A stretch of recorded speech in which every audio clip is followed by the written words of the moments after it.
All right. Hopefully the Warriors are all back with their beer by now. So the first tier is the charge tier. And the first thing I have to explain about what we did with charge is we thought it was kind of lame that both Juggernaut and Warbringer were kind of the same talent that lets you use charge in combat. So now charge can just be used in any stance and in combat by any warrior.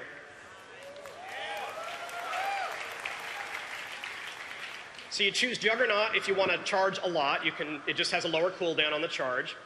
Double time lets you charge twice in a row before it infers the cooldown. So you can charge once and then charge again if you missed your target or you changed your mind. And then Warbringer puts a 5-second root at the end of your charge.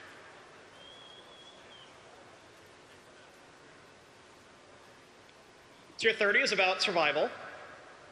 We put Enraged Regeneration in here. Again, warriors have a lot of defensive cooldowns, and we thought we could make Enraged Regen a little more powerful if we made it a talent and made you choose it instead of the other two.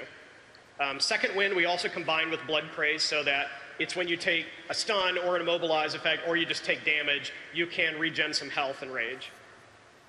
And then we liked the idea of Impending Victory, but it never really was as cool as we thought it could be. So this basically turns Victory Rush into a core rotational ability. It adds a rage cost and a cooldown, but you can use it any time.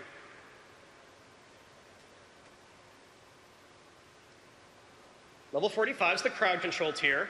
You can have Throwdown, which is your basic stun. You can have Piercing Howl, which is the big AE snare. Or Cripple, think about your auto attack hits, and your Ren ticks is basically applying Hamstring without you having to do it. I know, but you can only pick one. What are you going to do?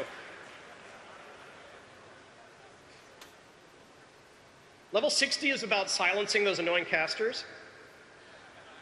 This is the existing gag order where you're Pummel and Heroic Throw will silence.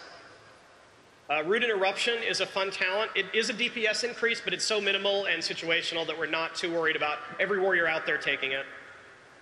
Who knows, the Shaman will probably interrupt before you get to it anyway. And then Disrupting Shout's a new idea. It's an AE interrupt. It's not something we've ever done before, so you can interrupt a whole group at once with this shout.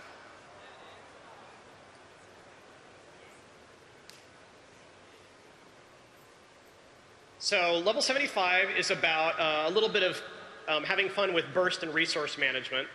Deadly Calm we decided to make just focused on the Heroic Strike and Cleaves. That's pretty much what they're the most useful for. So it just gives you 3 free Heroic Strike or Cleaves. Death Wish enrages you, which is important for warriors. They do more damage. They let Fury warriors use Raging Blow. And then it also increases your rage generation during that time. And then Bull Rush is a new idea. Whenever you charge or intervene, it enrages you. So you have another way to get enraged on demand. Maybe you'll see those warriors moving around the battlefield. You can think of fun things to do by getting this and then looking at one of those charge talents on the first tier. And last, and certainly not least, let's let you absorb that for a minute. We just took Shockwave and Blade Storm and made them available to any warrior. And then we knew we needed something really powerful to compete with that. So we went back and looked at Warcraft 3 and we said, hey, that avatar sounds like a really fun ability to give to warriors. In this case, it's not themed just as a defensive cooldown, but increases your damage dealt, gives you excess rage, and makes you immune to movement impairing effects.